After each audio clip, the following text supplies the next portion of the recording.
I mean, my view is that if Trump doesn't win this election, it's the last election we're going to have. That the Democrats, the Dem machine, has been importing so many people, bringing in so many illegals, flying in with this like CBP border app thing that nobody even knew about, like secret program. That's illegal, basically. It's illegal, but there's no action by the DOJ to actually to stop it from happening. They're transporting large numbers of illegals to swing states. If you look at the numbers, these are the numbers from the government website. So, like from the Democrat-administered government websites. Like, where do you get this data? From the government website that is run by Democrats. And there are triple-digit increases in illegals to all the swing states. And in some cases, it's like 700% over the last 3 years. Now, these swing state margins are, sometimes 10, 20,000 votes. So what happens if you put, hundreds of thousands of people into each swing state? And when somebody is granted asylum, they are fast-tracked. Can get a green card, and then 5 years after the green card, they can get citizenship and they can fully legally vote. And when they do so, they vote overwhelmingly Democrat. And sometimes I get this rebuttal of like, well, a lot of them, their social values don't align with sort of the far left sort of woke ideology. Yeah. I said that's true, but that's not their top priority. Their top priority is getting their friends and family also to the United States. And the Dems also issue all these programs, these sort of handouts, essentially, that make them beholden to the Democratic Party. So they vote Dem. That's what happens. So my prediction is if there's another 4 years of a Dem administration, they will legalize so many illegals that are there that the next election, there won't be any swing states. And we'll be a single party country. Just like California is a single-party state, it's a supermajority Dem state in California. Because of immigration? Yes. California was fairly reliably Republican. Bill Clinton lost California in '92 and won West Virginia. Yes. So there was a 1986 amnesty. Yes.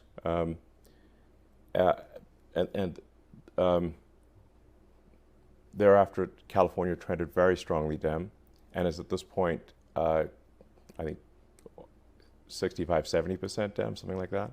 It's supermajority Dem. The California legislature is more than 2/3 Democrat. Wow. All right. Hello, it is Wednesday, and it's time for Pop and Politics. I'm KJ, and let me introduce you to my amazing co-hosts. Of course, we have Yana. Hello.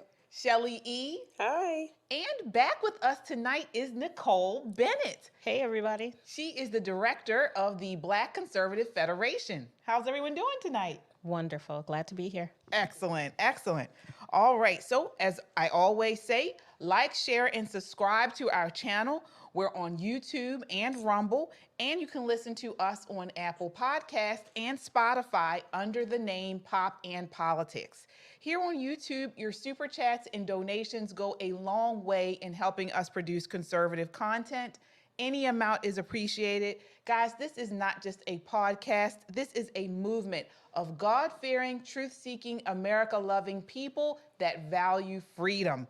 Stand with us, subscribe, so we can amplify this rallying call for freedom. All right, ladies, let's set it off. Let's go. So, a lot to unpack. I want to start out with that interview with Elon Musk and Tucker Carlson. A lot there he said, but it was actually frightening. Shelly, I mean, do you think there's any merit to what he said? You think this may be the last election? It'll be the last election of record. It'll be the last election that is quote unquote legitimate. Just as he's explained about these illegals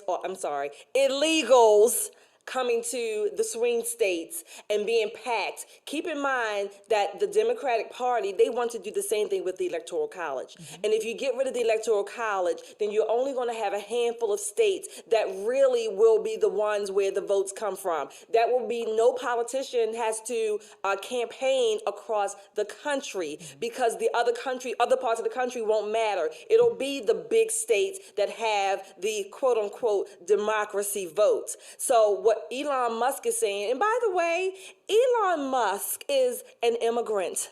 A legal one, a real African, okay? A real African American. Sure. So, but again, what he's saying is true. America, wake up. This election is that important because if we don't vote out these tyrants, if you will, these Democrats who want to change America, who want to fundamentally change it, we will not have an election that means anything anymore. Yeah, Yana, what are your thoughts here? You think that what he said is valid? You think it could really be the last election? Absolutely. And I've said that many times about immigrants. Illegal immigrants to be more specific. We have to be careful about who we are bringing in here. And he's absolutely right. Even though, let's say, a lot of the Latino immigrants, illegal immigrants, they might have Catholic values, but that's not their priority when they are voting. Their priority is who is going to keep allowing this flow, the flood of immigrants coming in illegally. So, I mean, the way to combat this, I was just thinking, bring more, I don't know, Russians in. More Georgians. Let's go. More Georgians. No, they vote. You see, Russians vote Republican Conservative. overwhelmingly. I mean, they are generally legal immigrants, but at the same, I'm just saying, welcome more immigrants, legal immigrants from Canada. I know a lot of Canadians who are saying, please, we want to be Americans and we will vote Republican. So I think Republican Party needs to maybe think of a strategy to welcome some other immigrants to combat this. Nicole, are you worried? Are you worried? No. Oh, I have no worries. No, I'm just joking. So a couple of things. One, ladies, we're using the wrong vernacular, the wrong language. They are not illegal. What are they? It's called irregular immigration. Oh, is that what it is now? It is irregular now. And it's very interesting.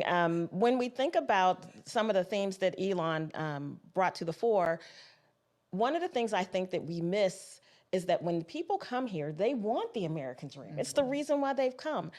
When you think about how brave you have to be to survive the coyotes if you're coming across the southern border and all the things you had to live through to get here, once you get here and you've got one party saying, hey, I'm going to give you a check and we're going to keep the checks coming and here's some health care, some housing. Yeah, it seems like these streets are made of gold. But the people who have to work to fund the gold. Me, you, all of us. All of us. Listen, 2 hours ago, I had on scrubs and a ponytail. You know what I mean? So when we talk about inviting people to come to our country, I think when people say diversity makes us stronger, that's a misnomer. Unity makes us stronger. We have to have people come to our nation who bring something other than their desire to be Americans. They have to have a skill set. Exactly. They have to be willing to assimilate to our culture. I'm not saying everybody's got to be a Steeler fan, but you do have to appreciate when football season rolls around, right? So there has to be a desire to want to be a better American. And what the Democrats are doing is absolutely criminal, but who's going to call them out on it except for us? I know. Right. Yeah, I was just going to add, unfortunately, most immigrants right now do not have in their mind, I want to come here and be an American. Unfortunately, that's how it was maybe even 50 years ago, maybe 20 years definitely ago. 100 years ago for sure. But now it's more like, what can I get from America? Exactly. Yeah. Yeah, I want to acknowledge our super chatters here. Jeff Arrington says, you ladies are awesome. My Shelly. Oh, God. See you all on the 18th. Oh, wow. He's coming to, we have an event, guys, coming up on October 18th, right here in Baltimore. We have dynamic speakers. It's the Informed Voter Power Series. That's right. So if you are in Baltimore, definitely come out and check us out. Get your October tickets. 18th. Yes. Get your tickets beforehand. We are not selling any tickets at the event.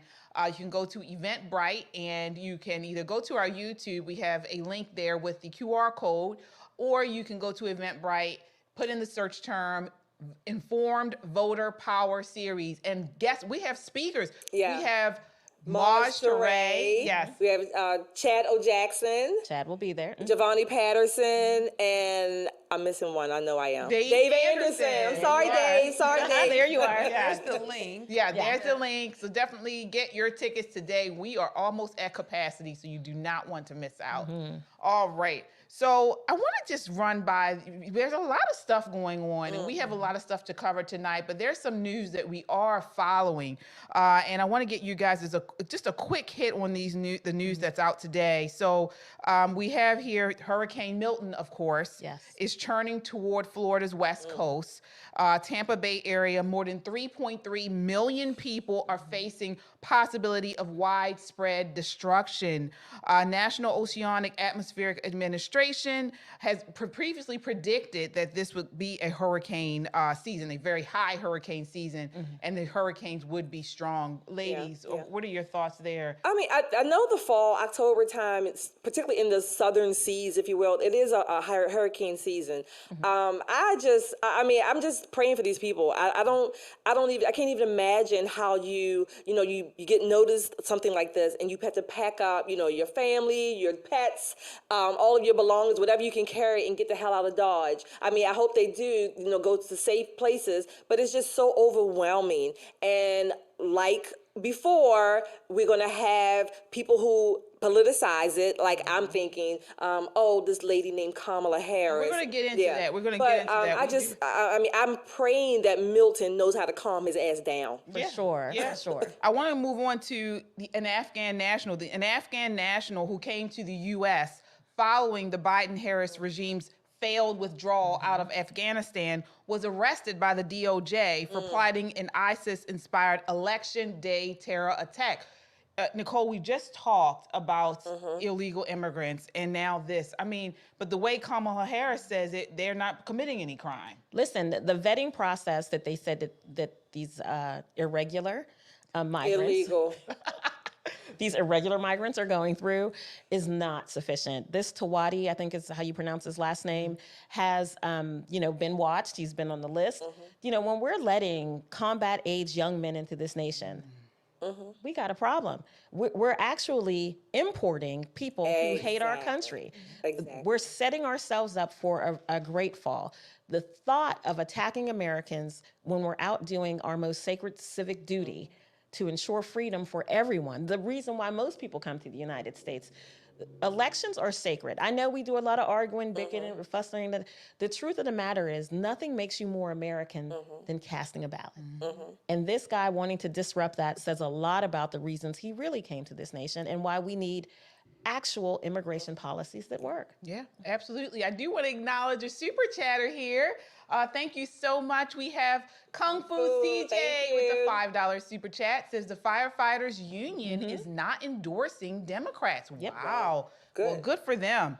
Yana, have you been following this? Christian cake baker Jack Phillips has finally defeated legal harassment from the LGBTQ plus movement after fighting in court for more than a decade. You guys remember this guy. Phillips, one of the first lawsuit in 2018 after a court found that officials acted with hostility against his faith.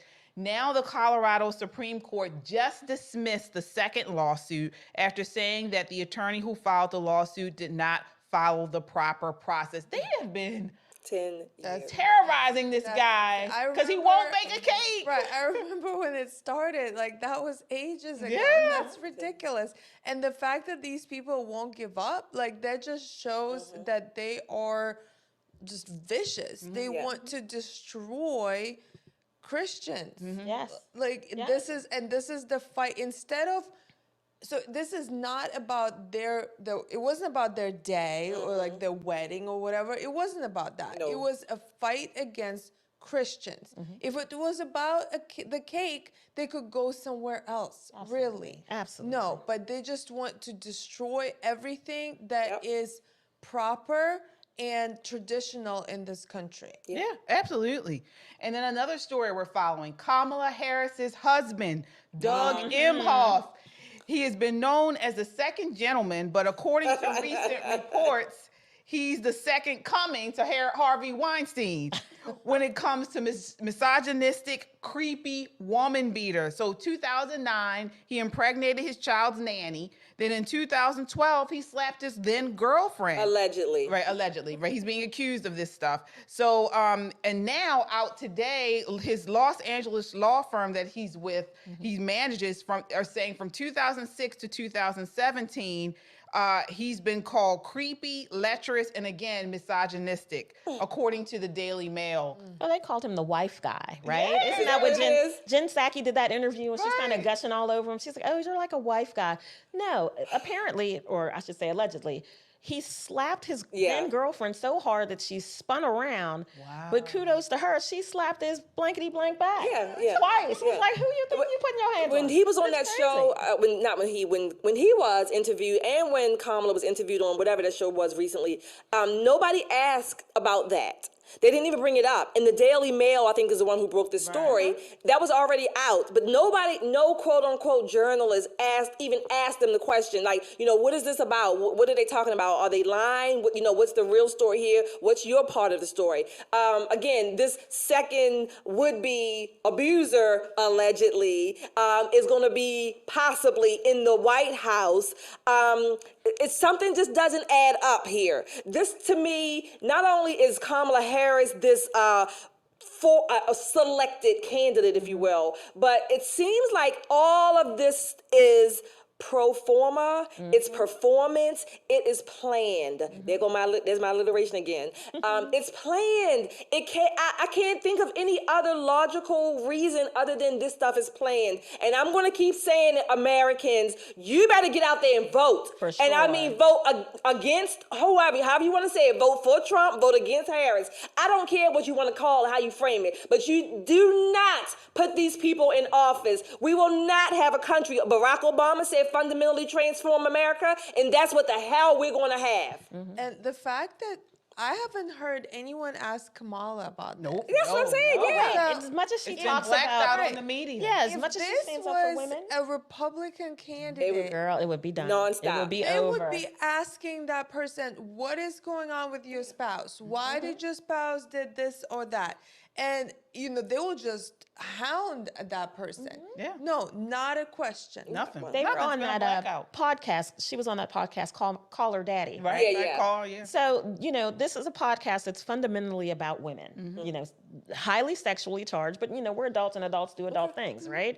But this was the perfect opportunity for that podcast host to ask Kamala, who says, violence against anyone, especially a woman or a child in the public, is an offense to everybody. That but they podcast didn't even ask. supposed to be on women's issues, too, that podcast. No, they yeah. don't want. Yes. They're covering up for her. This is what we have been saying for the last several years. The media is no longer independent. They're no longer investigative. They're propaganda for the Democrat Party, and they're covering up. And this is just that plain and simple. I want to move last topic, just some news to hit really quick, is in F around and find out news. Hezbollah wants a ceasefire. So Good. I mean, okay. The Jerusalem Post reports that with Israel having eliminated Hezbollah's leaders, most of its commanders, and thousands of its beeper-issued jihadists, Deputy Leader Naim Qasim is now hopeful that after the issue of ceasefire takes shape and once diplomacy can achieve it, all of the other details can be discussed and decisions may be taken. And I end quote. So they want to. Don't get me wrong. That's a good thing to want to ceasefire, of course. However, of course, you cannot trust Hezbollah because this is not the first time that they, these militia groups or terrorist groups have offered a ceasefire, and then they come back a year or two later and they start bombing innocent people. That is a tactic exactly. of the Muslims Yes. since the inception of the Muslim faith. Is that they ask for a ceasefire so they can regroup, that they can, that's literally like Islamic history. It's always like that. So they ask for a ceasefire so they can get stronger. and then they can attack again. Well, and it's different everyone than knows Hamas, that. though, because Hamas has not asked for a ceasefire. You know, It's- they've been yeah. the United States have been pressuring Israel to stop, but It's- they have not. They have, but like Yana said, this is a tactic. However, I do have to add this: because Israel and countries like America are largely moral, we follow a moral code, even in the midst of a war. Israel is going to at least stop to honor that consideration. But they're not going to put down their weapons fully, because you have to already be at the ready to respond to these terrorist militia groups who are hell-bent on destroying people. Yeah. All right. Well, that does it for our rapid fire round. We just wanted to get into some of these news stories that have been peaking today. Now on to what the show is going to be about. I want to start out with Kamala Harris on The View. Take a look at this. This is clip 1. Kamala, and I'm calling you Kamala because for all of those who are mispronouncing it, I want you all to know how to say it. But let's talk about something you would do different from Donald Trump. Right now, there is a monster storm barreling towards my state of Florida, a place that's still reeling from Hurricane Helene. Trump is lying, claiming that the Biden administration is intentionally withholding aid from the areas where Republicans live, and that FEMA funds are being redirected to migrants. Ironically, that is something he did in 2019.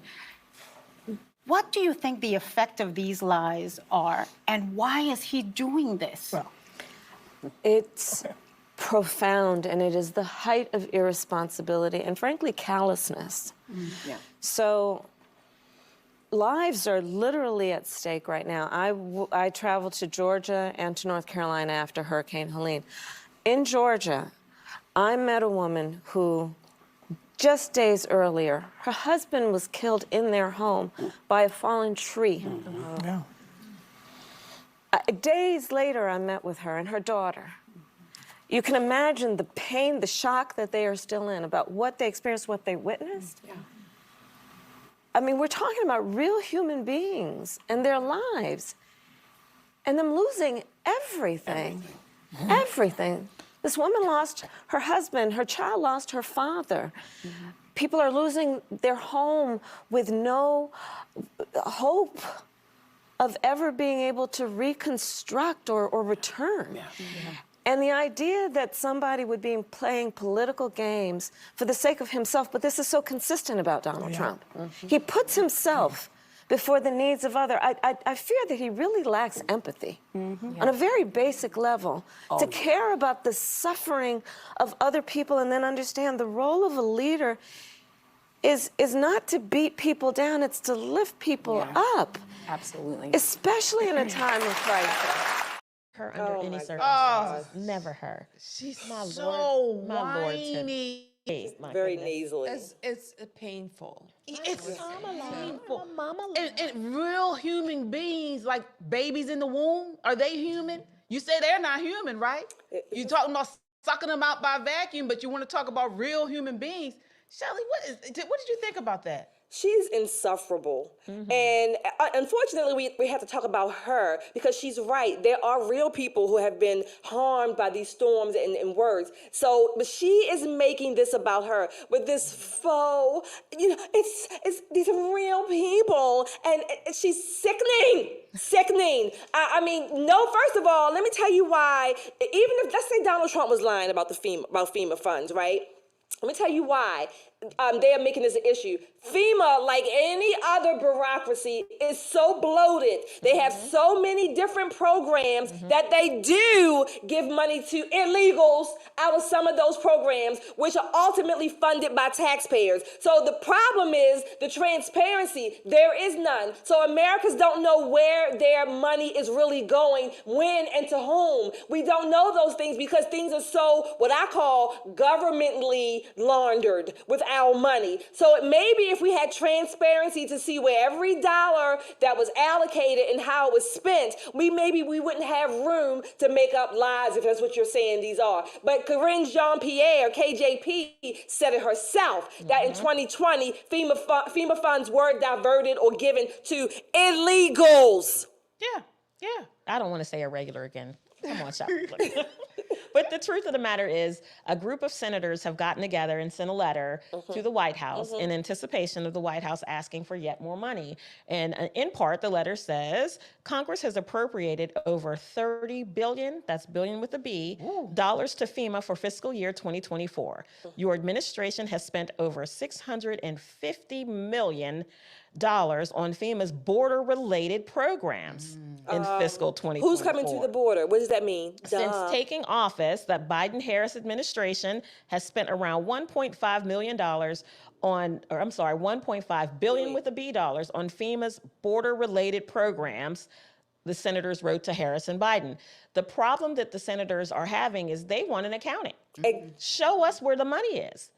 And you know, when you say that the president, former President Trump, is lying about how slow aid has been, you know, Kamala the Mamala didn't show up until a couple of days later, right? And I don't really blame them for not taking Biden. He could wander off and you'd never see him again, mudslide or something would happen.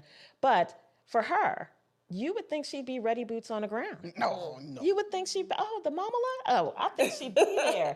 Of course not. If you're watching that clip and you saw her body language and she's hunched over and she's going through all these emotions, if you look into her dead eyes, you can tell that she's lying. She shakes her head no while she's saying something affirmative and shakes her head yes when she's saying something negative. Her body language calls her out every single time. And I'm going to tell you, never her, under any circumstances. Never her. Yeah. She has a really weird body language. Really weird. It's like, I don't think she has any empathy. That's just how it sounds to me, because she overplays the emotional language, but there's no feelings there. She just knows she has to say those things.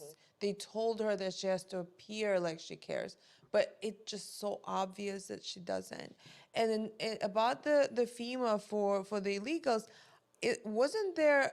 Karine Jean-Pierre said herself in 2022 when she was asked where the money is coming from for the border for the illegals to I guess help them once they're here, and she said it was from FEMA. Yeah.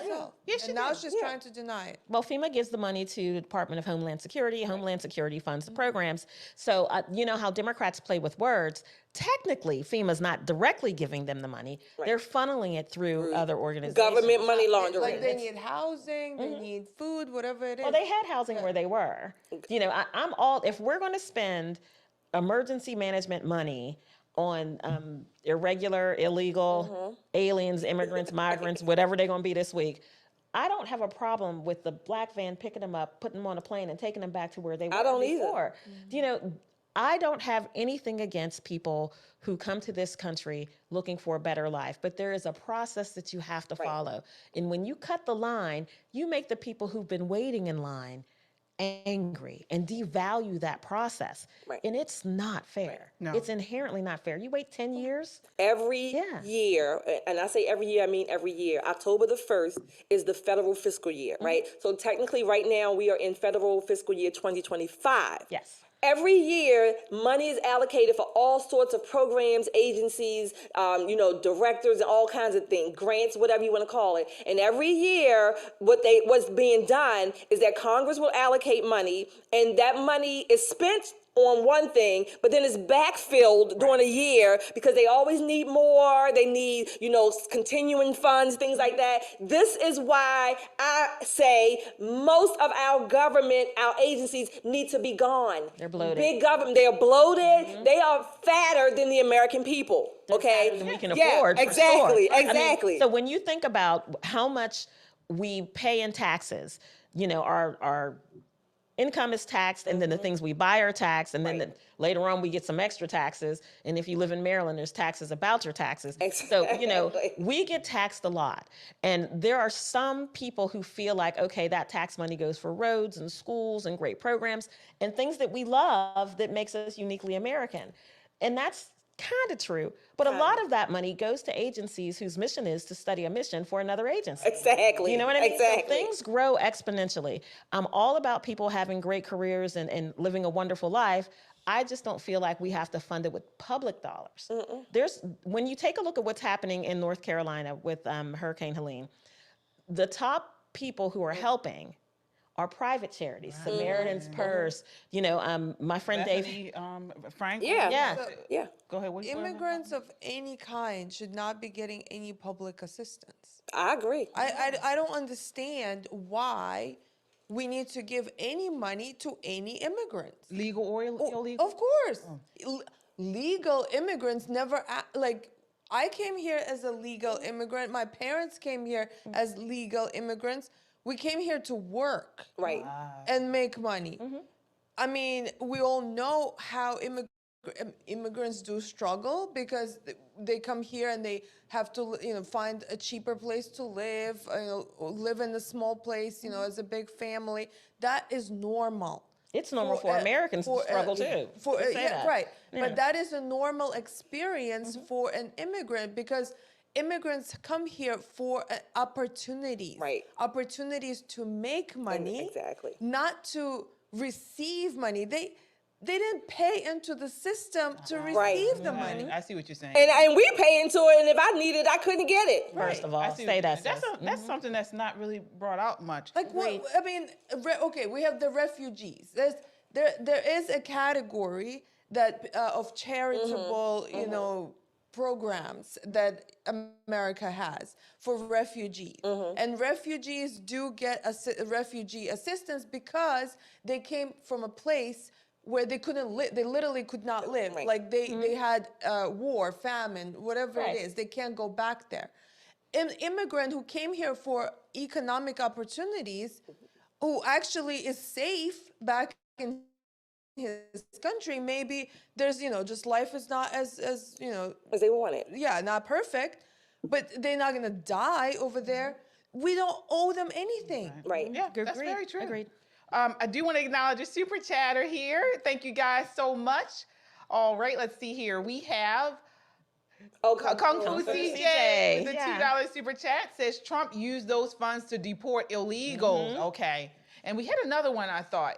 Lightbearer 32. Thank you. Hey, Coley with the $20 super chat. Thank you so much. All right, we want to move right along. And again, are we a country of laws or are we a country of nah, that's what it is. Right. Follow the law. Right, yeah. All right, so I want to move on. I want to keep along this line of, as we mentioned, the hurricane relief.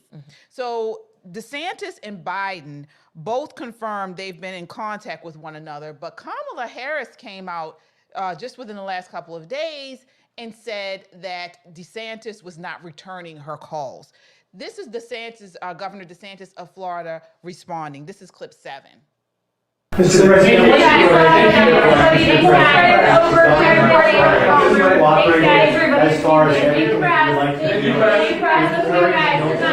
governor of Florida has been cooperative. He said he's gotten all that he needs. I talked to him again yesterday, and I said, no, you're doing a great job. It's all being done well. We thank you for it. And I literally gave my personal phone number to call. So I don't know, there was a rough start in some places, but every governor from Florida to North Carolina has been fully cooperative and supportive and acknowledged what this team is doing. And they're doing an incredible job. But we got a lot more to do. All right, so that was actually Biden responding, saying that he has indeed been in contact with every governor, including DeSantis, about this hurricane. But I want you guys to take a look at Kamala Harris in this next clip, saying that he has not been responding, speaking of Governor DeSantis. This is clip 3. You know, moments of crisis, if nothing else, should really be the moment that anyone who calls themselves a leader says they're going to put politics aside and put the people first.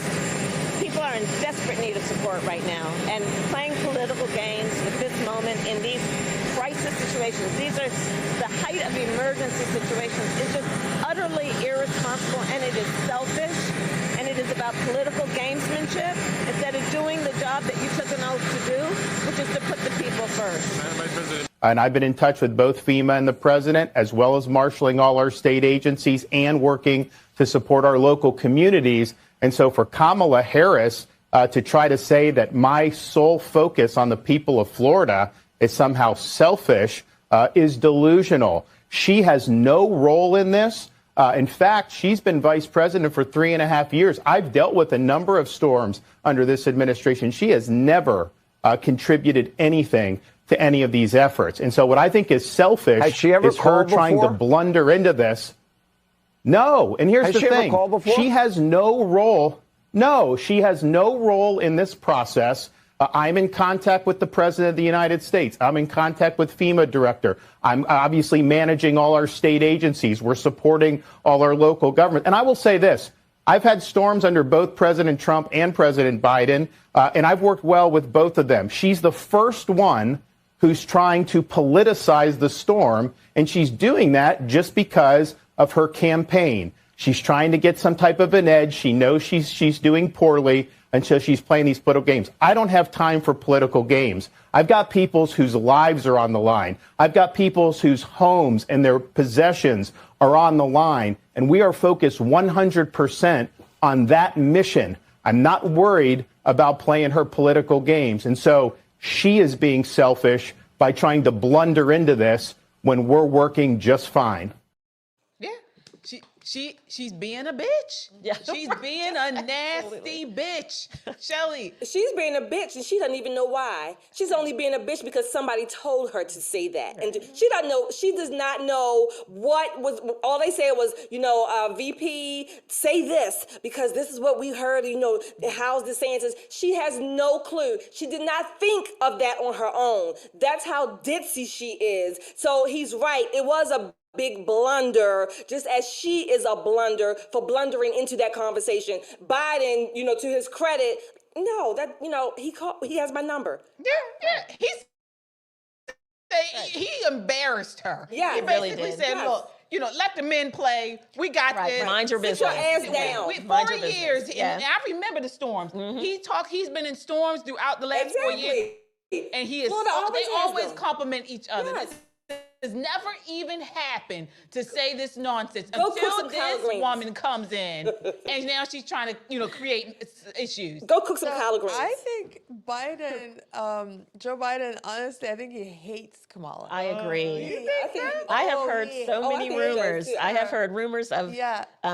when they made the switch, Yeah. the people who were surrounding Biden were like, what the what, right? So there is definitely some turmoil in these relationships, and Kamala goes through staff like a hot knife through butter. Definitely. You know what I mean? So there are a lot of people who are absolutely trying to sabotage her as many ways as they can. And the truth of the matter is, this is not something for her to criticize a governor on protecting his state. Right. Florida is storm prone.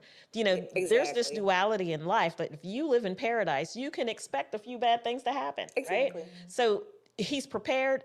The people in his state are prepared. All the emergency agencies are prepared. He's already reached out to the President of the United States, and she's injecting herself into this after 3.5 years of being absolutely absent. Right. Like a real housewife. Go cook the collard greens. I feel like now that Biden doesn't have to be president anymore, he's actually being more himself. I agree. He's Yeah, he being may much be. better. Yeah, he is not worried about what he's going to say. I think one of the reasons why he was so awkward and so just awful and just couldn't put words together is because they kept telling him what to say. Pressure. Yeah, It's got to be. And I mean, Part of it, he's I an think- old man, of course, but also on top of that, okay. there was all this pressure.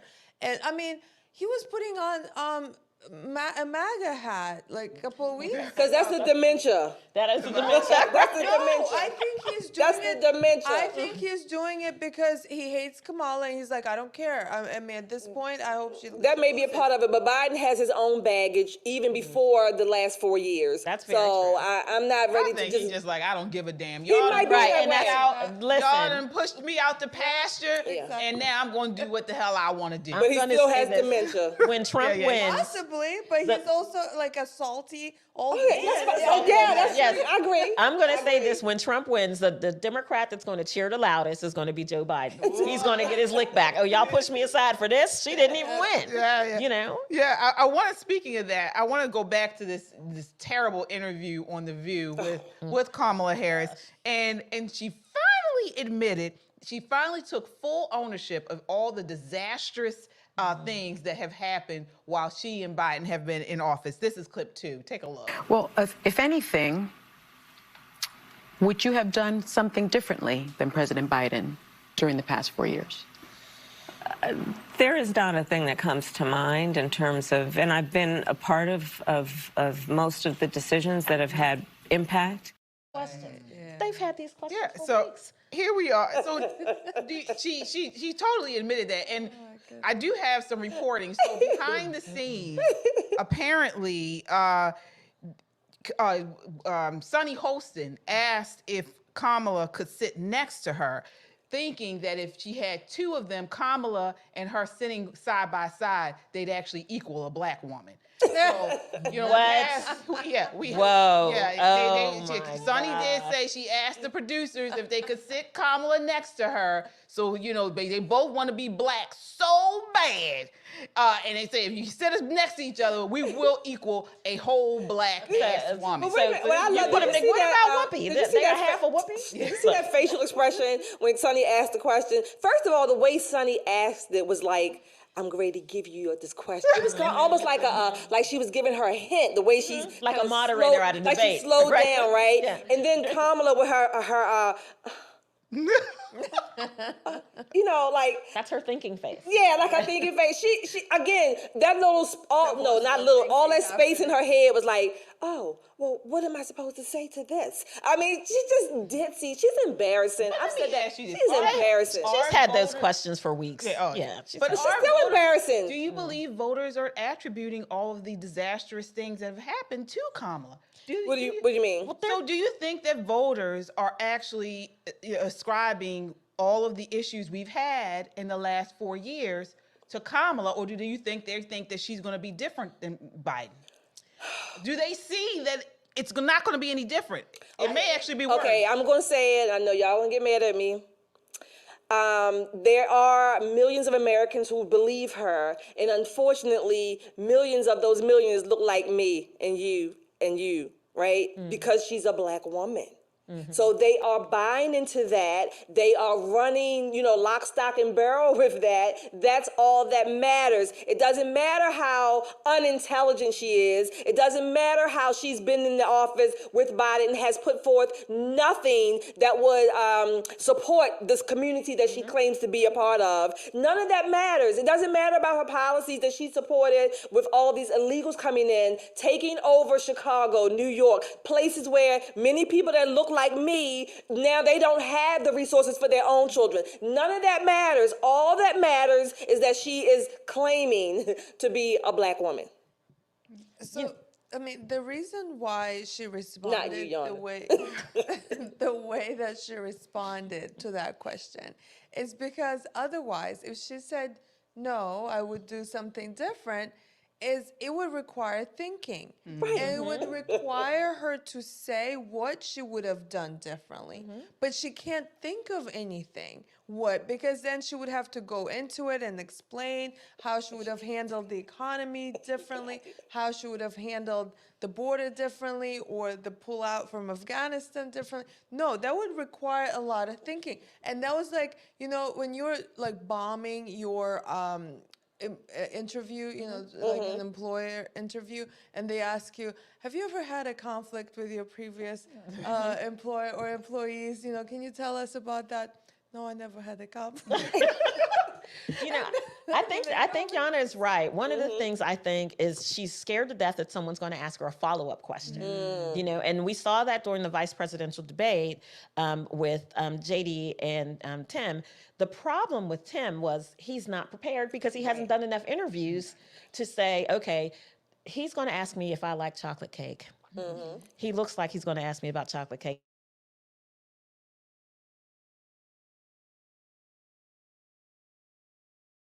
Even feel the energy, but for people who have not done any substantive interviews, and even like The View is not substantive. I mean, they would ask her how to spell her first name and clap like sea monkey. She got it right. You know what I mean? But having someone ask you a follow-up question to something that's your closely held belief should be easy, especially when you want to be the most powerful person on the planet. Right. It should be easy. Yeah. And here we are, and we're listening to her babble an answer to a question that she had a week ago. What, 24 days, 23 days, something like that? Less than a month, guys. Yeah, Less crazy. than a month. We got to get the word out. That's why our channel is important to do these things. Please like, share, and subscribe if you have not done so already. We have to get the word out. We know mainstream media is not going to do any investigating. They are not here to be unbiased. They are here to be a propaganda tool for Kamala Harris and the Democrat Party. We got to push back. And as you see, our mantra for 2024 is to be aware and prepare. We are no longer talking to the sheep. We are trying to wake the lions. We want you to be aware of what's going on so you can prepare on how to handle it. And speaking of that, I want to go next to Chicago. I don't think enough people realize how important what is going on in Chicago is right now. First, I want you to take a look at clip 5. Take a look. Is this a good week to go to London for a Bears game? And also, who's going to pay for that trip? All right. Okay. All right. I'm going to London to attract business to Chicago.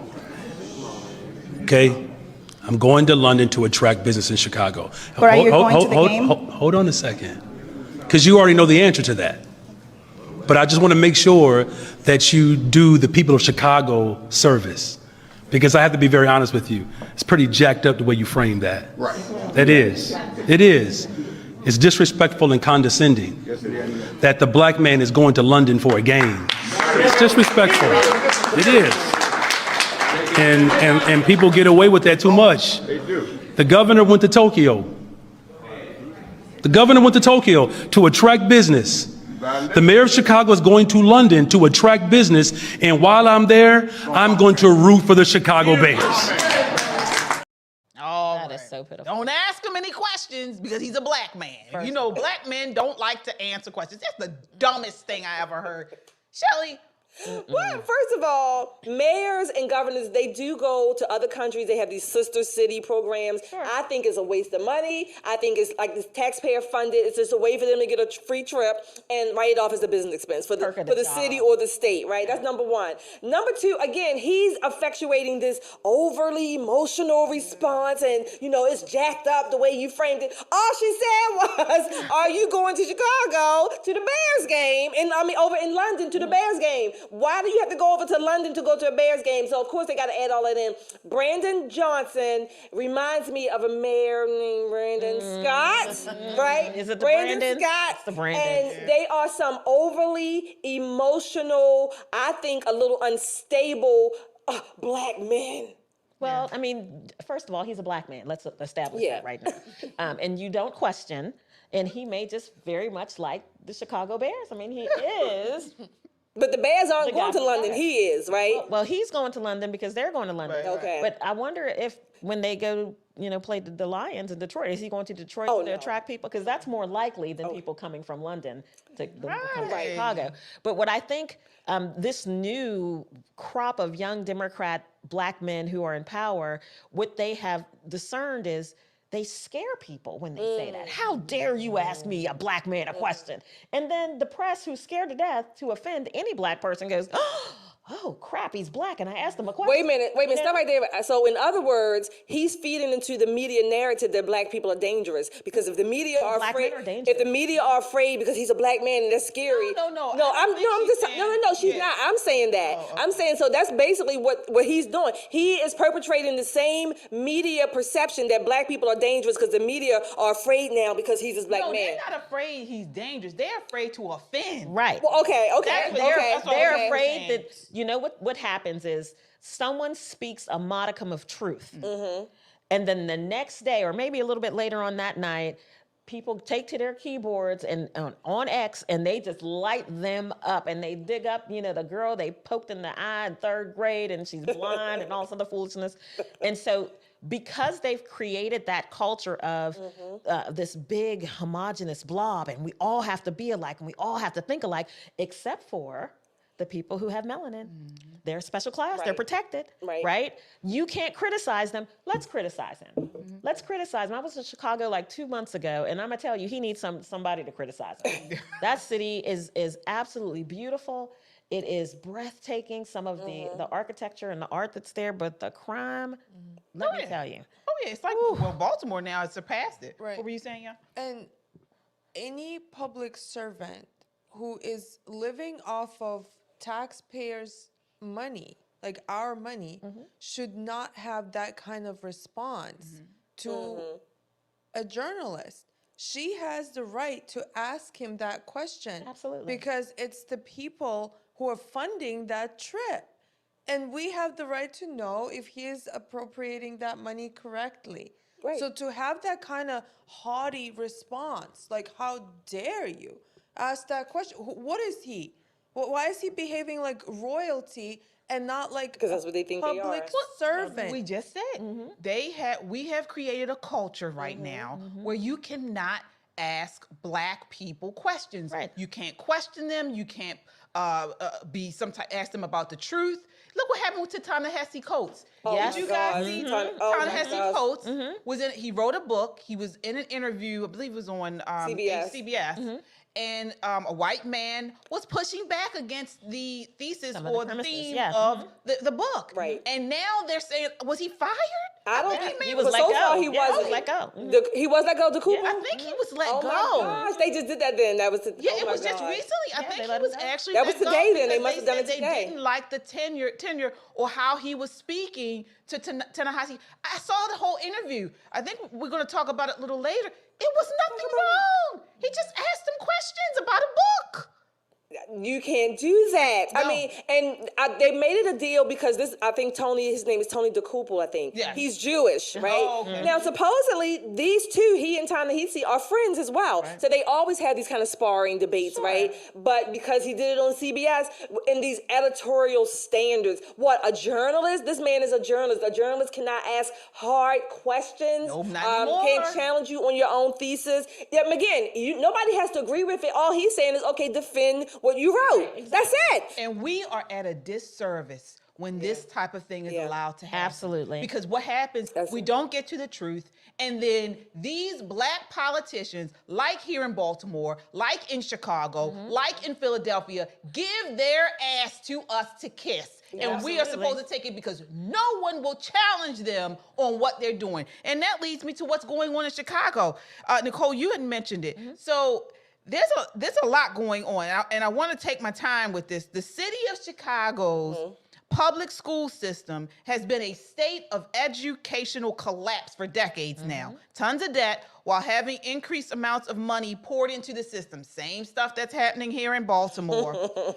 And plummeting test scores of students. Same thing that's happening here in Baltimore. The responsibility for all this is due to failed policy of city leaders and the Chicago's Teachers Union, America's most infamously powerful and radical public sector union, local number one. Of course, we saw this name throughout the pandemic, Randy Weingarten. Yep. She's the National American Federation of Teachers. She runs it. On Friday afternoon, it became grimly clear what happens when a union is possible as the CTU manages to get one of its own lobbyists elected. So this guy, Brandon Johnson, was a former lobbyist for this teachers union. Of course. And so he won in a narrow victory. Right now, the union is renegotiating their contract with the city. And one of the demands is that the Chicago public school system, schools, assuming $150 million of pension debt obligations for non-teachers in the CPS system. So this is at a time when the system is already overburdened, unprecedented $500 million budget shortfall. So, of course, when CEO Pedro Martinez, he's the CEO of public schools, refused to sign off on this, he doesn't agree with it, wanted him to take out to fund these demands. Johnson began publicly pressuring his own school board members to fire him. So what did these members do? They resigned. Good for them. So they resigned. So now Johnson has announced a replacement slate of school board appointees on Monday morning, 7 people, presumably selected for their greater responsiveness to his demands and this teachers union demands, the new board is almost certain to vote to fire Martinez, the current CEO, and the Chicago teachers unions will likely win everything that they are asking for. And that's a couple things. That's why I was upset that they resigned, because as mayor of Chicago, he gets to appoint almost half the board. So he's going to appoint people who are going to side with him, number one. Number two, this school board in Chicago, and this is from an article called wirepoints.org. This was February of 24, this year. The education fail in Chicago. Not a single child tested proficiently in math in 67 Illinois schools. This is the whole statewide. And for reading, it was 32 schools. So their schools are failing, their public schools are failing. This mayor wants to, pad up the pension for non-teachers. Right. What does that mean? That means the bureaucrats. That's the administrators. These are the people who are not even in the classrooms, but he wants to pad up their pension. And why? Because Chicago, pretty much like almost other major cities, have zero money.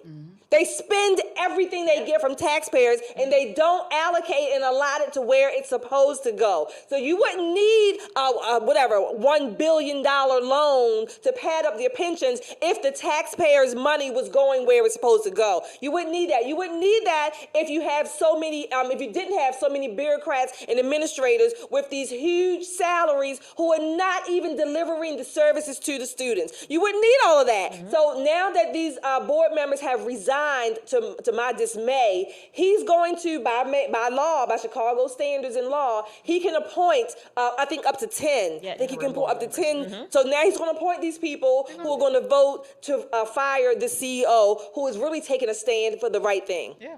You know, one of the things I think when we think about the teachers union is probably a misnomer. They are really all about pouring money into the bureaucracy of schools. I have several friends that are teachers, and some of them are barely making it, but they do it because they love it. They love the children, and they want them to be better and know more and do more. The problems that we have is that our school systems are top heavy. When you have multi-million-dollar superintendents and they couldn't pick 4 of their students out of a lineup, there's a problem. Right.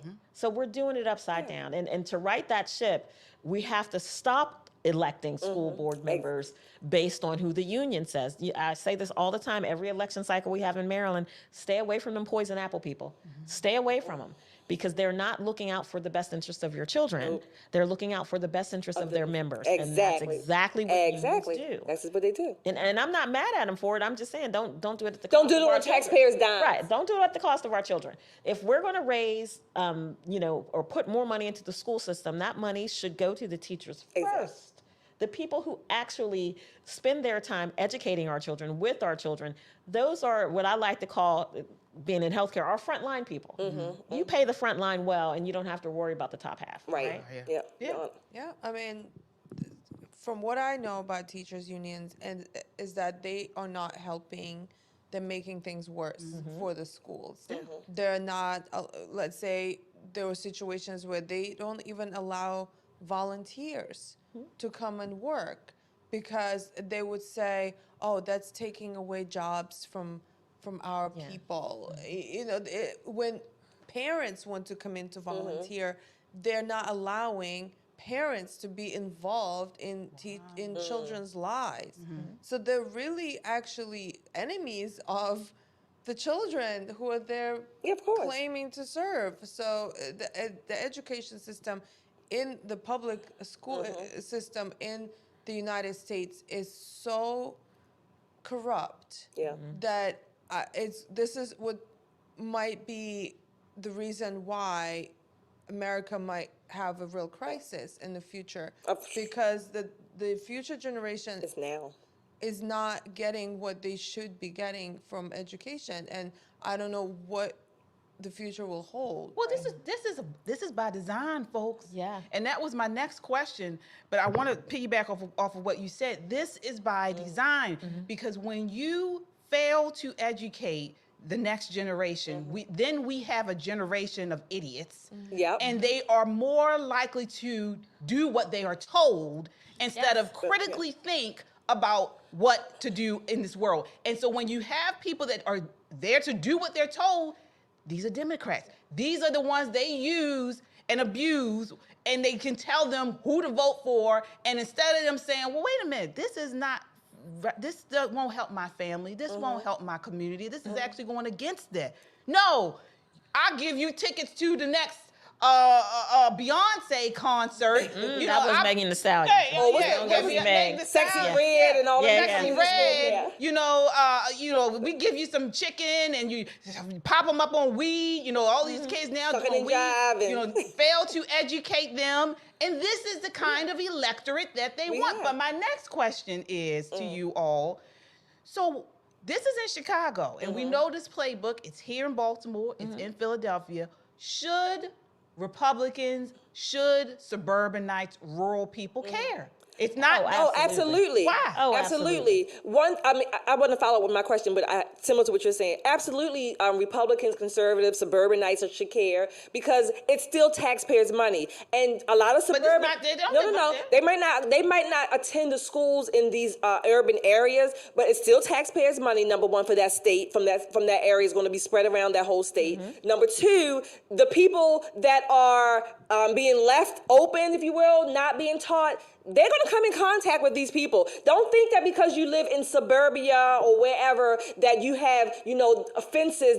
No, you're going to come in. You can't stay behind your fence every day. You're going to have to come out and talk to real people, interact with them. And these are the people that need, if you will, civilization. They need to be civilized, if you will. And I'm not saying that to mock them. I'm saying they need the civilization. They need the history. They need the lessons so that they can know how to interact and act in society even beyond their poor circumstances. So yes, we need to be in those areas. But my question is, how is it that we were able to, post-Reconstruction, have one-room schoolhouses with all ages of students?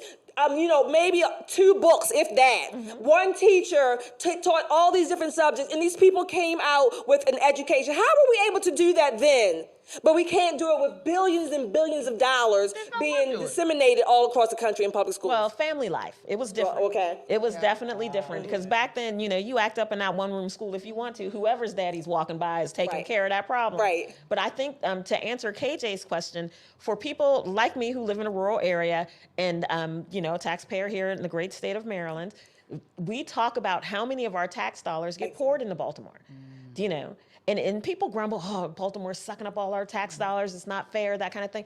What I say to that is this. Yes, it's not fair, but understand, I would rather educate a child than imprison a man, right? So when you think about the long-term implications financially of what it's going to mean to police communities where people are, for lack of a better term, ignorant, right? They're culturalists. They don't have a place in our society, not because of anything they've done, but because we've failed them. Yes. We've absolutely failed them. So you see communities building like community schools, home schools, co-op schools, just to kind of make sure that their children are getting enough so that they can be productive citizens. But what happens when you come from a community that does that? Right. And you have, a Hillsdale school, a K through 12, where it's classic learning, and that's an amazing thing. Kids are reading 20, 30 books a year, and you have a child that comes from a situation where there was no teacher who cared, and they didn't read any books, and they had ghost students, half their class really wasn't there, but they got the tax dollars for it. There's a disparity that you can't fix. Yes. Right? It takes generations to fix that kind of thing. So it's on everybody to make sure that the teachers are getting what they need to teach our students. The problem that we have is the bureaucracy on the top is saying, well, yeah, of course you could do that, but give me my cut first, and whatever's left over can trickle down. That's the problem. So also to answer your question about why suburbanites should care about cities is also cities have greater populations, and that's where a lot of the voters are. So when you look at a state that has a really largely populated city, and who do they generally vote for in the city? They're voting for Democrats because they've been trained, they've been conditioned, they were not educated properly, what we were just talking about. in New York, why New York State generally is blue is because of New York City. Yes. Not upstate. Right. So that is why anywhere in the country, we should worry about everyone in the entire country. And if our cities begin to thrive, then the states will thrive. Yeah. And we do the same thing here in Maryland. PG County, Montgomery County, Baltimore City, those are the largest voting blocks where you find a lot of more urban or minorities, if you want to call them that. I don't call myself that. But nevertheless, they have a significant impact on the Maryland voting system. That's usually where you can predict if those cities are voting a certain way, that's how Maryland's going to go for the most part. Yeah. But like I said at the top of this segment, we need to watch what they're doing here in Chicago. This is what Kamala Harris and the Democrats want to do across America. Absolutely. And I wrote it down because I really had to think about it. They throw taxpayer money at issues, knowing that it doesn't fix the problems that plague these areas. And when the problems continue, they cry racism. That's the first thing. And they cry more racism, money. right? And then they need more money, right? Exactly. And all the while this is going on, the next thing they do is, this is a new thing they started doing. They changed the metrics that actually measure how these things are efficient. We see it with the crime. FBI stopped reporting the statistics. We see it with illegal immigration. We see it with the schools. They're changing how they're grading now. Exactly. These kids are still failing, but they have changed the metrics and measurements on how to measure whether or not they are achieving the goals. So this is what they do. They change the metrics. And then we see this again in the crime plans and all over the place. So it's a grift. This is an enormous grift of systemic proportions. Agreed. So if this woman gets into office, this brings us back to what we talked about earlier. Elon Musk is right. This may actually be the last election that we get, because this is what they're trying to do, and unfortunately, it's working. I know. It's working. Well, it's working because this is not new, right? This thing has been happening for a very long time. You know, when you think about it, there was a book that came out maybe 10, 15 years ago where they talked about in education how there was a concerted push to put girls ahead of boys, right? So, you know, the way education happened changed. You had to sit still and be quiet. Well, little boys don't sit still. And they're definitely not quiet. But who does? Little girls. We sit down and, you know. It's the feminization, really. And that's what happened. So they kind of pushed little boys to the back of the room and grew what I like to call super chicks, right? So we've got these super chicks, and they've got PhDs and all this other foolishness, and the degree reference that comes along with that, and they assume these positions of power, but they really don't quite understand that it takes everybody to coalesce to actually be powerful. You may have all the trappings of power, but unless you have the hearts and can inspire the people that you're chosen to govern, are you really powerful? The answer to that question is no. Because they don't inspire a lot. No, they don't inspire any. No, they don't inspire any. They don't. But and people ask me this all the time. The gentleman I had a conversation with, and I'm being very polite with the gentleman in the conversation. He tapped on the window of our Black Voters for Trump bus when we were in Detroit. Okay. Like 11:30 at night, he's banging on the window. You ought to be ashamed of yourself. I'm like, bruh, this is not your day. This is not the smoke you want. But what he was trying to say to me was that, you know, as a Black person, that Black should be the first thing that I am. That should be the override. I don't care that she's a liar. I don't care if she's dumb. I don't care if she's a drunk. And I'm like, you just don't care, right? But I do, you know, and I need other people to be thinking, and the color of my skin does not dictate the way I'm going to vote. Never has and is not about to start. And if you were being honest, you've been on this planet too long to have those foolish ideas. We have to start thinking like Americans first. What is best for this nation first? We can worry about all the other stuff later. Listen, I'm a big buff of history. I would love to see a Black woman president. I would love it to be Condoleezza Rice. I'm just putting that in the universe. She's my girl. You know she's my girl, right?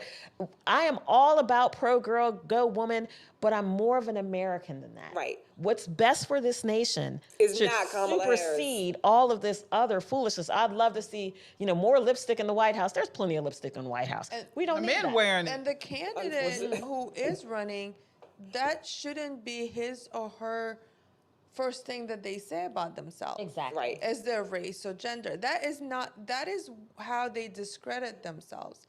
I don't care who they are, what their race, what their gender, but if that's the first thing that they say when they are trying to promote themselves, that's how they discredit themselves right away. Can I just add in just one little, indulge me just a little bit. So I had the grave pleasure of being the first in a lot of things politically. The first this, the first that, the first, right? So for me, it means nothing. My goal was never to be the first of anything. My goal was to be good at this position so I could move forward. But for people who are watching you when you're not watching, that's where the rubber kind of meets the road. And you meet these people at parties and they go, oh, I loved it when you were this. And I'm like, well, what did you love about it? Right? Exactly. The follow-up question, right? What did you love about it? Oh, well, you were the first Black person. Right, but what did you love about what I did? Because I did work there. You will never go back to any of the things I've said in, public life, in any speech, in any conversation I've had about politics, and hear me say, as the first Black person to ever blah, I'm not that person. I would tell you I'm the first person to say that we need, red wine at all meetings of poppin' politics. I'm just put that out there. I feel like that's a policy point that we could all live with. But I would never say, as a Black woman, I feel like we should have wine. Well, what's interesting about that? Before you start, I do want to acknowledge the super chatters. I know we have a couple here. So Kung Fu CJ with the $5 super chat says, I suggest you all read or watch the movies Atlas Shrugged, written by Ayn Rand. Yes. All right, Chadwick with the $10 super chat says, the only issue I have with is he brought up the fact that the governor went to Asia. It's basically making me think that he was asked a question that the governor wasn't. I see. I see what he's got down there. Brandon Johnson. Kung Fu again. Yeah, it's Kung Fu. Thank you for the $5 super chat. Says Marion Barry did the same when the Skins played the 49ers for the NFC championship. They have these sister city programs. That's been around for a while. One of the things I wanted to say when you were talking, Nicole, it made me think is that just like that guy said, you were Black, you shouldn't be thinking this way. What's interesting is that as Black conservatives, we've gotten that, not so much the first Black, you're a Black conservative. We got it in the negative on the reverse side as well. So we have been accustomed to that. We get that all the time. So you're the first, you could be the first Black woman, like you said, of whatever different endeavors you've had, but from someone else, it's the fact that you are a Black woman and you think that way. Right. It's ludicrous. It makes you think of, when white people are the first of anything, right? And their first came a lot earlier than our first. And I hate to say it, like in 2020, 2019, 2018, being the first Black to do anything politically is, if I'm being honest, kind of sketch. Right. But at least we kicked the door in, and there are plenty of other people who are doing that thing.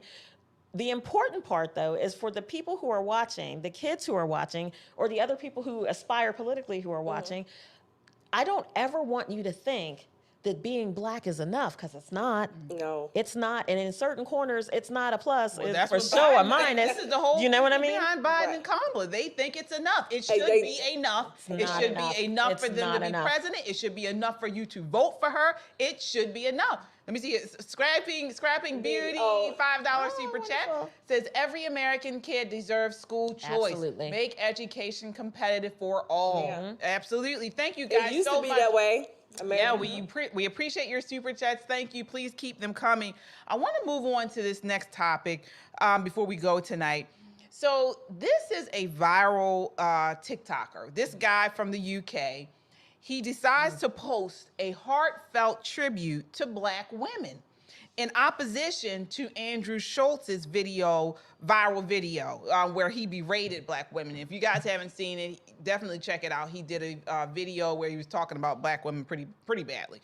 But this guy that we're going to show you the next clip for, basically said his mother told him and his siblings when they were young that if they ever are in trouble in the world, look for a Black woman. He doesn't know what his mother went through, but she grew up with Black women. And he goes on to say how Black teachers always looked out for him throughout his life and so on and so forth. But he was met with a lot of opposition because of his comments from Black women. Take a look at this. This is clip 6. Ever in trouble out there in the real world, look for a Black woman. So I just saw this video where this guy is saying that his mother told him if he's ever in trouble, go find a Black woman. All right, so let's unpack that for a second. Black women have been carrying the weight of society for far too long. We're not here to just be a safety net or to go-to for everyone else's problems. Black women have spearheaded movements that have changed the world. From the abolition movement in the 19th centuries to women's suffrage to the civil rights movement in the 1960s. Yet we don't get the credit that we deserve. Our impact has been global, driving change through the Black Lives Matter movement, advocating for justice and equality, the reproductive justice movement, addressing the intersection between race and gender rights, and the Me Too movement. Shout out to Tarana Burke. So if you want to address Black women, let's talk about some of the issues that we face today, from systematic discrimination, economic disparities, and lack of access to healthcare. We also deal with mental health stigmas, safety concerns, and educational inequalities. Plus, we also find ourselves underrepresented in politics and misrepresented in media. These challenges are compounded by workplace discrimination and ongoing fights for reproductive and environmental justice. So next time you think it's Black women as just saviors, remember we need allies, not dependents. We're not meals. We're innovators, leaders, and change makers. Well, I think he was trying to be nice. All the man said, all the man said was, go to you, find a Black woman. And I didn't hear the whole thing. I had to watch it later. But it sounded like he was saying, Black women will be there for you. They will help you. They will love you. They will, show compassion. They will do all those things. Oh, that's what he said. And how did she get all the way over to intersectionality and reproductive justice? All that was missing in the background was an old Negro spiritual. She had it all going. So then my question is like, okay, Black women, do we not know how to take or accept compliments from men? Even, this was not a Black man, but do we just not know how to say, wow, that was beautiful, thank you? Because, Evie, it's not enough. You have to feed the monster. You have to feed the monster. You have to feed the monster. So it's not enough to say, you look great today. Oh, did I look bummy yesterday? And what are you trying to say? What are you really trying? When you live your life in such a toxic environment where you're looking for any microaggression, I'm using all my Democrat language tonight, right? But when you have a culture that says, oh, nope, he's not being polite, he's being misogynistic, he's being all these things. What he was really trying to say is, my mom brought me up with a reverence for Black women, and here are the reasons why. And those are his reasons, and he articulated it in the best of his ability. I just really feel like for us, for Black women, we have to stop this nonsense. We have to put a stop to that, because I like when men open doors for me. I love it. I wait for them to do it if I'm walking with something. Even if I don't know them, I will stop at the door going to the mall, and I wait for the gentleman to open. An older man called me precious the other day at the grocery store, and I about to just cried myself. I was like, I miss my daddy, But it is just such, it does us all a disservice when women can't thank a man for being polite, for being kind. Yeah. It changes the way that we communicate with each other, because this man, he's not going to give anybody any more compliments. They dragged him for filth. He probably don't even know what the hell he did wrong. He has he made an apology that was so full of Democrat language. Oh my gosh. It would make you, Shelley, you'd be rolling your eyes for days. This is what they're pushing out. Yana, what are your thoughts there? That lady who responded to him, she has a chip on her shoulder. Yeah. She did not hear any victimizing language from him, and that's why she didn't like it. He was talking about strong women, compassionate women, but most importantly, strong. Yes. Who you go to, a person you go to. And she didn't like it because in her mind, when talking about Black women or Black people, there has to be some kind of struggle and sadness and victimhood. And she didn't hear that. And that's why she had a reaction. They call it a mammification. You think back to the mammies. Right, the mammies who, took care of the children and that kind of foolishness. The reality is he was being kind and he made a very nice comment. It should have been met with, thank you very much. But what he got instead was... In my grandmother's day, my grandmother, her generation talked about how society, if you will, has always, or the black woman has always been the backbone of society, right? We might not get the credit for it, but people kind of instinctively know that the black woman is going to be strong, right? They're going to feed you, they're going to love you, things like that. So that my grandmother was Depression era.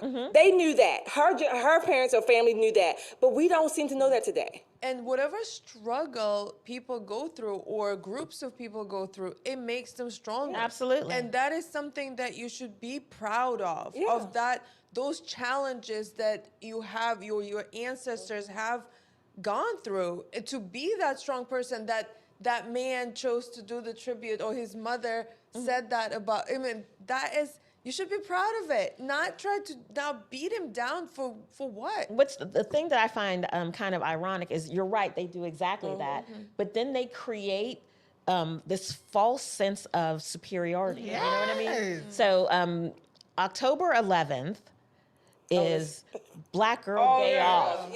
Right? Yes. So I have my staff members run the gamut, culturally. I've got a little bit of everybody working in the office. So the one Black girl who was there today came into my office and she announced, she was like, Miss Coley, we're going to be off on Friday. I told you people. I said, well, who is the we, right? Right. This is the first time I heard about it. Yeah. Oh, what day is it? Because it's got to be a day, like it's a Columbus Day. I actually have it here. It's Black Girl Day Off is observed on October 11th. It is a day dedicated to encouraging Black women to take a mental day off to focus on their emotional well-being. Black women assign a high risk of heart disease, breast cancer, and other chronic illnesses. This day was developed to encourage Black people to get involved in their health, to overcome mental health disorders and incorrect diagnoses. It is critical to have skilled and compassionate mental health dividers. The issues and traumas that disadvantaged, oppressed, and disenfranchised individuals encounter are unique, and they must be treated accordingly. What is all that? First of all, I hear this, I don't even want to be a Black woman. I don't want this person around me. These people that they're talking about, all these issues, all this stuff. What happened to mental? Wants to Everybody be takes a around mental this? health day every now and then, right? That's what we call it, right? Take off from work a mental health day. All of that's going to put you in somebody's daggone psychiatric chair. Well, first of all, the woman who created this day, Tamika Casanova, works for Cigna Health. You know what she does for a living? Don't tell DEI. Don't you say it. I'm not going to say a word because, Oh, I'm a guest on the show and I like being on the... It's all DEI. Don't tell me. What I'm going to say is this is a very professional woman and it's easy to find her LinkedIn profile. Yeah, she's Tamika. I remember that name. But here's what I want people to know. Black women aren't so emotional that we need a specific day to celebrate our emotionalism. Black women are not so fragile that our mental health by October has hinged to the point where we can't stand to be around other people who might want to take a day off. And that's why that man said, his mother said, find a Black woman. Listen. Go to a Black woman when you have these emotional moments or times in your life, hard times, like you just said, because we're not that fragile. First of all, request denied. We're not taking Friday off. Request denied. Stuff that they mentioned is not because we're Black. It's or women. Cultural lifestyle issues that are perpetuated within the Black community, and it causes these health disparities. Exactly. Big time. I'm just wondering, how does it work economically? So if you have a business, let's say primarily Black women, is it just for women? Yeah, just the Black girls. That's so it. Black women. You got to work on Friday. Or you have a business that's only has Black women. What happens then? What happens to the business? Whole thing Close the door because it's Black Girl Day off. I mean, so there isn't a Hispanic woman day off. You don't have any problems. Asian day off, and maybe economically, they're maybe might be doing better for that reason because they're not looking for a reason to take a day off. Listen, and would it be different if like it was a day of volunteerism, a day of, you know, going to school, reading to kids? You know, they're going to lay in bed, watch Netflix, go out, get something to eat, hang around with their friends. And listen, I love to hang around with my friends. I absolutely love the brunch, all that kind of thing. But in order to do that, you have to generate income. And you do that primarily at work. So, you know. To me, it's like. It's too much. Yeah, it's just like, why are we always doing this type of stuff? I love that. You don't hear other cultures doing this type of stuff. Yeah. And then they wonder why. Who would want to be around somebody that includes themselves in this list of stuff? Who would want to hire than black women if they're going to all take off on that one day? Can you imagine? Everybody out of the door. And then let's say you were not aware, a person was, you know, who hired them, who's like managing the place, But you was know not they're gonna aware. tell you. This is not on the calendar. This is what happened to me. Let me say this. All I of am a all sudden, for nobody's people. at work. I'm all for people taking what we call like a mental health day off, right? Everybody calls out to work, you know, slick leave, as we used to call it in the military, right? Everybody does that. But to have a whole day just dedicated, a national day to Black Girls Day off, it kind of reminds me of, this is on the political side, Brett Weinstein, when he was out in Seattle at the college, and Evergreen, I think it was, and they had that day where all the white people had to leave campus. Yes. The teachers, and that's how he came to, you know, fore in the media. They wanted all the white people, and they basically attacked this professor who was generally a liberal, a classical liberal professor. They attacked him because he said, no, I'm here to teach. I'm white, but I'm here to teach. Why am I leaving campus, and why are we, allowing this and condoning this? This man basically ultimately lost his job, he and his wife. Wow. Brett Weinstein. So I think you all saw him at the... Oh, yeah, I didn't know that was it. Yes. To me, it's just like, why are you attaching this stuff to skin color? Right. Because it sells. If you have, Makes let's it do sexy. maybe if you suffer from depression, you know, Depression Day, maybe people who suffer from clinical depression, maybe this is your day, or I don't know, but No, there shouldn't be anything. I mean, I agree, but what I'm saying is to attach skin color to it, which is not actually a factor, A condition. right? Like being tired. Right, Let me tell you, I'm black I am girl tired, not regular I'm tired. a black Give me a woman. break. You know, I am in my 40s. I don't suffer from high blood pressure. I don't suffer from depression. I don't suffer from any of these things. And it's a lifestyle. Absolutely. This is what it's about. It's I'm a not black about woman being too. black. My blood pressure the other day was 107 over 50 so it's just like, something. why It are was you really don't my push blood this pressure stuff is to me. always good.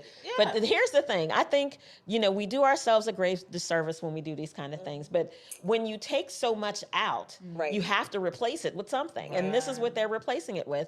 And the sad thing about it is, you know, I didn't know anything about it until my worker came in. And I was like, girl, shut up. So I'm on Google like, what? That's my first time hearing about it today. There's no way. There's no way. I think this is the year for it because it's been going around. Several of my friends were sending this around like, oh, you know, October 11th, like it's Christmas. October 11th is Black Girl Day off. But so you know do what's going to happen? It's going to be just like Juneteenth. It's going to be like Black Girl Day off sales at Walmart. You know what I mean? We're going to figure out a way to make money on people's. That's what it's. And Kamala Harris will. I bet you. How much you guys want to bet? Let's make a bet. Audience. Is it going to be a penny bet? She will actually. I bet you she will say something about it. Wait, I bet she will say. Is she going to take the day off? So what's the or bet? half a day? She's off all the way. She gonna Anyway, take a half. what's the bet? The bet for our audience is if she says something, you have to donate at least $5. Oh yeah. Okay, so here's the thing. Since she's, you know, racially mixed, maybe she only gets half a day. So right? So 250. She's gonna donate. You got 250. So she can't have a whole day. She can only take a partial day. Is it a Foundational Black America Day? Is it an FBA or day? I mean, what's going to stop? She's not Foundational Black. Stop my other immigrants. Yeah, Elon. They're probably not taking a day off. All the divine nine sorors are all be off and everything. But here, can you just identify as a Black woman and have the day? Yeah. Well, Rachel Dolezal. Yeah, You could Rachel Dolezal. listen. Yeah. You know, you could. reasoning behind their reasoning, you can. I do want to acknowledge our super chatters here, guys. Thank you so much. Let's see here. We have Lightbearer. It says $5 super chat. Says the black woman is God in this flesh. Oh, okay. All right. Lightbearer. Okay, I get Lightbearer like 30 Tony B with the $5 super chat says like the show, different perspectives. Thank you. All right, Chadwick with the $10 super chat. Thank you. Says educational equalities. Oh, like Jesus Christ. He's emoting while he's writing. Then stop saying we're the most educated. I do not have enough room in this super chat to blow that up. I have to drive a larger super chat. Oh, he is upset. He is upset. In his feelings. Yes. All right, guys, I do want to drop, we do have another one. Kung Fu CJ with the $2 super chat. KJ, I love the red, white, blue. Oh, what's a red, white, blue? Oh, thank you. Kung Fu, you always saying things that we got to think about. Yeah. Right, now we're like, thank you looking so around the much. room like, what? All right, hey guys, take a look at this. I want to get your help with something. Hey, Poppin' Politics family. We're excited to share that we're launching a new project we can't wait to talk about on our show. It's something really special, but it's a bit too big for us to handle all on our own, and we love your help. This opportunity is all about meaningful remote work that fits into your life. Think of it as a flexible side gig. It pays well, but more importantly, it's a chance to make a real difference in America alongside us. We're looking for individuals who have a great work ethic, a big heart, and a friendly spirit. You must live in the US or Canada, be at least 18 years old, and have a computer or tablet and a phone to help make this project a success. If this sounds like something you'd be a great fit for, join us for a Zoom meeting on Saturday, October 12th. Here are the times. Now, I'm Eastern time zone, so it'll be 2 o'clock Eastern, 11 a.m. Pacific, 12 p.m. Mountain, 1 p.m. Central. We have limited seats available, so make sure to grab your spot. The link is in the description below. We can't wait to connect with you. Register now before it fills up. Thank you for considering this journey with us. All right. All right, guys. So that does it for us tonight. Much for watching. We will be back on Friday night at 9 p.m. with all the latest and hot topics, news, and entertainment. Until next time, count your blessings and live a life of purpose. Good night.